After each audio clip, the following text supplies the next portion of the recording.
Hola, ¿cómo están? Sean nuevamente bienvenidos a reflexionar acerca de la teología.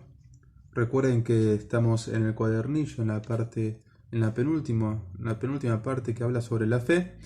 En este caso vamos a analizarlo, no a partir del cuadernillo, porque de hecho ustedes lo pueden leer con total calma, sino a partir de la Suma de Teología de Tomás de Aquino, y también nos serviremos del Catecismo de la Iglesia Católica, ¿no? Dos libros que nos ayudan a comprender qué es la fe, el acto de fe y el objeto mismo de la fe, ¿no? Para comenzar, siempre, como ustedes saben, es necesario definir el objeto de estudio, y toda definición es en realidad un poco traicionera, ¿no? Ustedes seguramente conocerán que la palabra definición, definir, viene de marcar los límites. Entonces, uno lo que hace es marcar los límites del objeto de estudio para no identificarlo con otro y no confundirse, ¿no? De esta manera, la gran pregunta es, ¿podemos definir acaso la fe? No. Es algo muy complicado. De hecho, San Juan de la Cruz no se anima a dar una definición concreta, sino que da varias. Y lo mismo hace Tomás de Aquino. San Juan de la Cruz es un místico español que sobre la fe ha escrito lindísimas cosas, lindísimas cosas. Y de hecho, Karol Wojtyla ha hecho una tesis sobre la fe en Juan de la Cruz, porque es un tema muy interesante en este místico español. Ahora, hay una definición sencilla y la verdad que bastante profunda que podemos leer. Estamos en la segunda secunde de la Suma de Teología, en la segunda parte de la segunda parte, sería en la cuestión 4, artículo primero, donde se pregunta el Santo Doctor: ¿es adecuada la definición de la fe dada por el apóstol, es decir, por San Pablo? Y se cita allí la carta a los Hebreos: la fe es sustancia de lo que se espera, argumento de las realidades que no se ven, ¿no?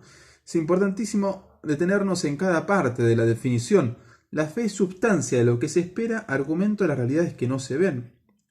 La fe es lo contrario a la certeza, podríamos decir, inclusive con San Juan de la Cruz, que considera que la fe es en un punto caminar entre las tinieblas, no las tinieblas de las que habla el prólogo de San Juan, sino unas tinieblas del entendimiento, porque nosotros no podemos comprender aquello en lo que creemos. Lo comprendemos sí en cuanto a que lo enunciamos, pero no podemos comprenderlo en cuanto a su esencia, porque de hecho no comprendemos, como les he dicho en una ocasión, ni la esencia de una mosca, ¿no?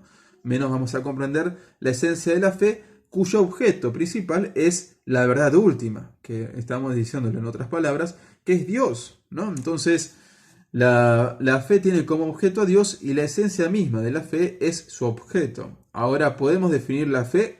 No. Podemos definir lo que sería la experiencia de fe o el acto de confesión de fe.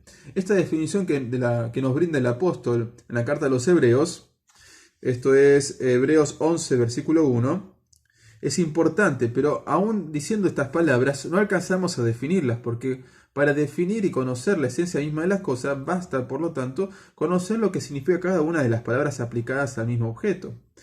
Y en este caso, por más que digamos sustancia de lo que se espera, argumento de las realidades que no se ven, no estamos diciendo mucho más de lo que estamos diciendo. En otras palabras, no estamos comprendiendo más de lo que estamos diciendo, mejor dicho. Así, no sabemos lo que significa la sustancia de lo que se espera, porque de hecho lo que se espera es el plan de Dios, que viene a aplicarse en la parusía, en la segunda venida de Cristo. Argumento las realidades que no se ven, o sea, si no las veo, no tengo experiencia sensible de ellas, y por lo tanto me basta el entendimiento en ese sentido, ¿no? El entendimiento sería el único camino por el que tengo yo para caminar en la fe. De hecho, la fe, dice Tomás, tiene como sujeto principal el entendimiento del hombre, no la voluntad. Sin embargo, es necesario para la voluntad esperar algo que se conoce. Por lo tanto, de la fe, cuyo sujeto es el entendimiento, la voluntad se sigue como consecuencia de esperar aquello de lo que se cree. Ahora, como les decía, podemos decir las palabras, pero diciéndolas no comprendemos en definitiva lo que estamos diciendo, porque la esencia misma de estas palabras aplicadas al acto de fe es bastante complicado, ¿no? Entonces, vamos a ir paso por paso como hace el Santo Doctor Angélico. En la solución que da en este artículo primero de la cuarta cuestión de la segunda de la Suma de Teología, dice: hay que decir, aunque afirman algunos que las palabras del apóstol no definen la fe si se considera con detenimiento. En esa especie de descripción se hace referencia a todos los elementos con que se puede definir la fe, aunque las palabras no estén expresadas en forma de definición. Eso es lo que dice allí Tomás, de forma de definición se refiere al concepto lógico aristotélico de definición, que es esto, ¿no?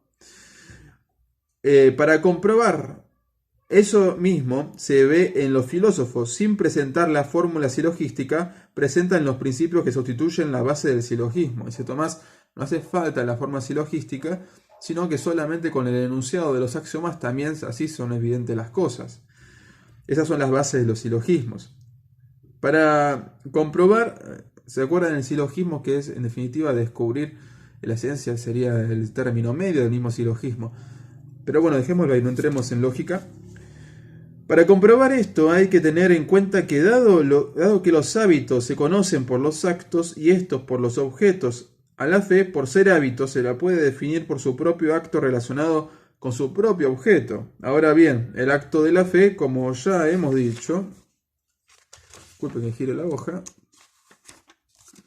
es creer y es por lo mismo acto del entendimiento determinado al asentimiento del objeto por el imperio de la voluntad. El acto, pues, de fe está en relación tanto con el objeto de la voluntad, el bien y el fin, como el objeto del entendimiento, la verdad. Además, por ser virtud teologal, como también hemos expuesto, tienen la misma realidad por objeto y por fin. Es, pues, necesario que entre el objeto y el fin de la fe haya mutua correspondencia proporcional. Vamos a decirlo en otras palabras.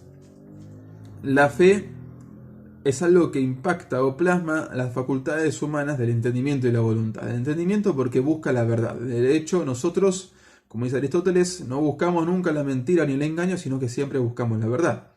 No nos gusta que nos engañen, es una experiencia primordial para poder llegar a decir que el hombre busca la verdad. No se contenta, no se contenta con una opinión, una doxa, sino que quiere la verdad, el eidos platónico en un punto. Ahora, la voluntad también es plasmada por la fe, porque de hecho la voluntad se mueve hacia el bien, ¿no? Aquí se enumeran dos objetos, el bien y el fin. La voluntad sigue la consecución de la intención, que es siempre buscar un fin. La voluntad va hacia el fin como va hacia el bien. Ahora, la fe también se presenta como un bien, porque de hecho es el bien que busca el hombre. Porque recordemos que el centro de la fe, si bien es Dios, como dijimos, como es su mismo objeto, también en ese núcleo dogmático encontramos, como hemos visto en otra unidad, el querigma, que es decir, la resurrección de Cristo, ¿no? La muerte y resurrección de Cristo, que es justamente el bien más grande que obtiene el hombre por medio de la fe, que es la resurrección. De hecho, el hombre no quiere morir, no busca morir, así como tampoco quiere que le mientan. Y por este motivo, el anuncio de la resurrección es, por lo tanto, una clave fundamental para la existencia humana a su nivel consciente antropológico. Es decir, que a partir del conocimiento del yo, puede decir, yo no muero, yo vivo para siempre. Y esta es la gran noticia para el hombre, como decimos con la Pascua. Estamos felices porque Cristo ha resucitado y con Él también nuestras esperanzas y también con Él nuestra misma naturaleza. Así como Él resucita, nosotros también vamos a hacerlo. Dios mediante, ¿no? Entonces el objeto de la fe mueve ambas facultades humanas, el entendimiento como su sujeto principal y la voluntad como algo secundario. Seguimos. Ahora bien, el objeto de la fe lo constituyen, como hemos expuesto, la verdad primera, en cuanto no vista, y las verdades a las que asentimos por ella. Según eso, la verdad primera debe relacionarse con la fe como fin bajo el aspecto de una realidad no vista. Y esto viene a parar en la razón formal de algo esperado, a tenor de las palabras del apóstol en Romanos 8:25. Esperar lo que no vemos. Efectivamente, ver una verdad equivale a poseerla, pues nadie espera lo que ella tiene. Y el objeto de la esperanza es lo que no se tiene, como hemos probado. Por consiguiente, la relación del acto de la fe con su fin, el objeto de la voluntad, está expresada en las palabras. La fe es sustancia de las cosas que esperamos. A ver, en definitiva, primero se tiene fe sobre aquello que no se ve, Sobre lo que se ve se tiene certeza, ¿no? Yo puedo tener certeza de la cámara que me está filmando. Pero ahora, tener fe acerca de la cámara es algo tonto, porque yo la estoy observando. De hecho, la fe, como hemos dicho antes, es sobre las cosas que no se ven, ¿no? También así, como mencioné al inicio, lo define San Juan de la Cruz. Ahora, la esperanza, como otra virtud teologal, incurre en el acto de fe como una consecuencia propia, porque si uno cree en algo, espera aquello en lo que cree, y por eso la esperanza surge también como otra virtud teologal para acompañar el acto de fe. De esta manera, nosotros, creyendo, esperamos, y esperando, como dirían los santos padres, esperando, amamos. Y ahí se unen las tres virtudes teologales. Continúa el santo doctor Angélico. Suele en efecto llamarse sustancia la incoación de una cosa, sobre todo cuando ella se contiene virtualmente en un primer principio. Es lo que queremos decir cuando afirmamos, por ejemplo, que los primeros principios indemostrables de una ciencia son sustancias de la misma, que queriendo indicar con ello que constituyen para nosotros el primer elemento de esa ciencia, y que en los mismos está virtualmente contenida toda ella. De la misma manera decimos también que la fe es sustancia de las cosas que esperamos. Esto quiere decir que el comienzo de las cosas que esperamos está en nosotros por el asentimiento de la fe, que en germen encierra todas las cosas esperadas. Esperamos en verdad ser felices por la visión inmediata de la verdad, a la cual nos adherimos, ahora por la fe, cosa evidente a tenor de lo expuesto al tratar de la bienaventuranza. En otras palabras, la fe parece evidente, también lo vamos a ver más adelante, mejor dicho, más atrás en la suma, con la virtud de la religión, por ejemplo, ¿no? La virtud de la religión que pertenece a la justicia es la virtud por la cual se nos hace patente la existencia de un motor primero, o de una causa última, una causa primera de las cosas, o un absoluto que nosotros tenemos experiencia de él a partir de la gradualidad de las mismas cosas que experimentamos. De esta manera, la virtud de religión, que es una virtud que podríamos inclusive llamar con los antiguos natural, porque el hombre la puede realizar naturalmente, sin necesidad de que allí incurra la gracia, sin necesidad, como podemos decir, en relativo, ¿no? Absolutamente siempre hace falta la gracia para desear el bien, como mismo Tomás afirma, ¿no? Y también para parecerse a Cristo por medio de cualquier acto bueno. Ahora, lo que estamos diciendo aquí en definitiva es que la fe tiene como objeto a Dios, tiene como objeto la visión beatífica, tiene como objeto muchísimas cosas que se creen sin tener experiencia directa de ellas, ¿no? Tenemos experiencia indirecta, ¿no? De hecho, muchas personas afirman sentir la fe, vivirla de un modo que los cambia, ¿no? ¿Y cómo puede pasar esto si eso allí que creen esas personas no se ve, no se tiene conocimiento sensible acerca de ello, ¿no? Así como tampoco en la Eucaristía, y de hecho Tomás, en su bello himno sobre la Eucaristía, que cantamos en Corpus Christi, dice sensus defectui, que significa los sentidos son defectuosos frente a aquello que se está manifestando, que solamente se observa por la luz de la inteligencia que es conferida por el mismo Dios. Dios mismo revela esos misterios. Y al revelarlos Dios, y al ser para el hombre algo patente la existencia de una causa primera, se da por necesidad la evidencia misma, por lo menos, de esa causa primera. Y por lo tanto, la persona cree, pero cree, podemos decir, porque es creíble aquello a lo cual asiente, ¿no? ¿A qué me refiero? Que la fe, si bien es de algo que no se ve, se tiene fe de algo que no se ve, eso que no se ve es creíble, ¿no? Esto lo desarrolla muy bellamente Giussani, como ya hemos visto en el sentido religioso, cuando habla de las realidades creíbles. ¿Es creíble para el hombre que existe la vida después de la muerte? No, mejor dicho, ¿es posible?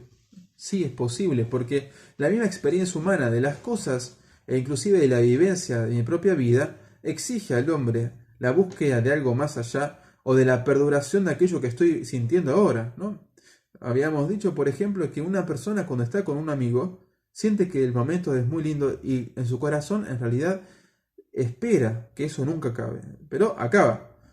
Pero pensemos a su vez una cosita. Si el corazón mismo está diciendo, ojalá que esto no acabe, ¿no?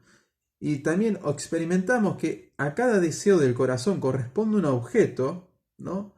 hacia el cual el corazón se mueve o el afecto se mueve, sería absurdo pensar que en este caso no corresponda a ningún objeto, ¿no? Piensen ustedes, cuando sienten hambre, existe el objeto fuera de ustedes, y es la comida. Cuando sienten sueño, están cansados, está el objeto y ese reposo. Es decir, siempre hay un objeto a nuestros deseos. ¿Cómo podríamos pensar que el deseo más grande que alberga el corazón no tiene un objeto apropiado, ¿no? Y esto es también un camino para poder conocer y para poder decir, es evidente, por lo tanto, que este objeto que tanto desea mi corazón, que es mejor dicho, es la eternidad, no perdurar, sino la eternidad, eso existe, ¿no? Porque la eternidad también exige, en un punto muy fundamental, la renovación del cuerpo, la resurrección del cuerpo. Porque otra cosa más que es creíble, la resurrección del cuerpo, porque nosotros nos enfermamos. Imaginen ustedes una eternidad de enfermos, no tendría ningún sentido, ¿no? Por eso el hombre ansía no solamente la perduración de las cosas, sino también y sobre todo que ese perdurar, ese durar un poco más, mejor dicho, durar eternamente, sea adecuado a ese deseo también primordial de la salud, de estar bien, sencillamente. Por eso la fe se ve también como algo evidente, en el sentido de que tenemos experiencia de que aquellas cosas deben existir. Y a partir de la revelación se hace aún más evidente, porque es Dios mismo quien revela al hombre. Piensen ustedes, por ejemplo, en el libro del Éxodo, voy a decir Hechos de los Apóstoles, el libro del Éxodo, es muy evidente para el pueblo judío que existe Dios, porque Dios los acompaña. Dios los libera del Mar Rojo, manda primero esas feísimas, no me sale la palabra, manda las langostas, la muerte de los primogénitos, todas esas manifestaciones que son en un punto hierofánicas, pero son un poco nefastas para aquel que las sufre. Pero manda todo ello y a su vez acompaña al pueblo a lo largo de esa caminata tan larga por el desierto y los acompaña de un modo adecuado. ¿Qué quiere decir? Cuando tenían frío, él les encendía un fuego para que no tuvieran frío. Cuando tenían mucho calor y el sol los abrumaba, ponía una nube para que cubriera ese sol y la sombra siguiera a su pueblo. Y de otras maneras también Dios estuvo acompañando, también dando de comer. Y a su vez, de un modo muy excelso en las tablas de la ley, ¿no? Acompañaba a su pueblo no en el sentido fisiológico, sino también en el sentido moral, que es importantísimo, ¿no? Es inclusive más importante. Uno puede comer muchas cosas, pero si no come del bien, no come de la verdad, en un punto está muriendo dentro, ¿no? Y no sirve nada mantener un cuerpo con vida si hay muerte interna. Por este motivo, la fe se presenta como aquel pan del cual el hombre come para poder vivir, ¿no? Porque también de la fe, recuerden, siempre viene la esperanza. Y otra cosa importante que subraya Tomás es que sin la esperanza no es posible para el hombre amar. No es posible amar. Porque uno cuando ama siempre espera algo del otro. No porque esté buscando que el otro le dé un obsequio o lo que sea, sino que en realidad está esperando, por ejemplo, la santidad del otro, su bienestar. Está esperando un objeto adecuado para regalarle. Está esperando algo para el otro, que esté bien, por ejemplo. Y todas estas cosas no se pueden lograr si la esperanza no es nutrida también por la fe. Piensen ustedes qué feo sería pensar amar a la esposa, por ejemplo, sin creer en la resurrección, ¿no? No digo que sea, bueno, para mí, yo que creo, a mí me parece que es feo, no para mí que creo. ¿Por qué? Porque uno cuando dice yo te amo, ¿no? ¿Qué observa allí? Observa que uno se da a la otra persona, pero este amor que uno da al otro está vacío si no está atado en la eternidad, que es lo que justamente ansían los corazones. De hecho, ninguno se casa con el pensamiento de, bueno, si te morís, después me caso con otra. Eso no entra en la cabeza de una persona que se está por casar. De hecho, todo lo contrario. Dentro de la persona que se está por casar, en su corazón, alberga ese deseo de infinitud con más intensidad. En ese momento cuando dice yo quiero, o yo te acepto, o yo te prometo serte fiel, y etcétera, etcétera, etcétera. En ese momento, lo que está haciendo es decir que por la eternidad eso se va a dar, ¿no? Lo desea de todo corazón. Es más, se dice que hasta la muerte, ¿no? Y esto es para el hombre el punto límite. Ahora, como ustedes ven, la fe nutre al hombre y la fe a su vez nutre la esperanza, que nutre toda palabra que sale de la boca del hombre. Nada que digamos tiene sentido si no está iniciado, no está motivado por la fe. De hecho, ustedes tienen expresión de fe cada vez que dicen algo y que la otra persona les cree, o cuando ustedes creen lo que dicen otra persona. Imaginen que están en una localidad desconocida de Buenos Aires o de otra provincia y no saben qué colectivo tomar. Le preguntan a un señor y ese señor les responde: gira acá a la derecha, camina 2 cuadras y vas a encontrar la parada de tal colectivo. Ustedes le hacen caso y van. ¿Pero por qué le hacen caso? Porque tienen una fe.